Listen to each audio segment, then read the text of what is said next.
పల్నాడు జిల్లా నరసరావుపేటలో గుట్కా వ్యాపారుల మధ్య బయటపడ్డ విభేదాలు. ఇక నోగుల మల్లికార్జున అనే గుట్కా వ్యాపారి ఇంటిపై దమ్మలపాడు తల్లం పూర్ణచంద్రరావు దాడి చేశారు. అనుచరులతో కలిసి దాడికి పాల్పడిన దమ్మలపాటి పూర్ణచంద్రరావు దాడిలో గుట్కా వ్యాపారి మల్లితో పాటు మరో నలుగురికి తీవ్ర గాయాలయ్యాయి.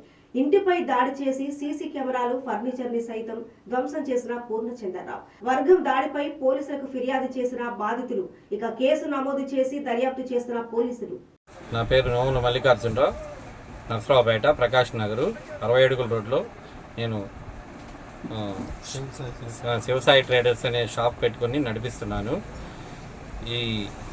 ఈ క్రమంలో ఈ రోజున తల్లం పూర్ణచంద్ర అనే వ్యక్తి గతంలో 2-3 సంవత్సరాల క్రితం మాకు 35 లక్షల రూపాయలు వ్యాపార నిమిత్తం డబ్బులు ఇవ్వాలి.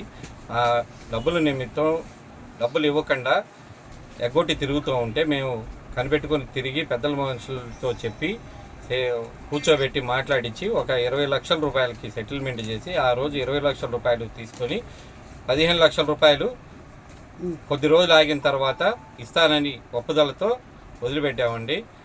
ఆ రోజు జరిగినది అది. ఈరోజు మా 15 లక్షల రూపాయల డబ్బులు ఎగ్గొట్టడానికి ఈ రోజున మా ఇంటి మీదకి 20 మంది గూండాలను తీసుకొని, రౌడీలను తీసుకొని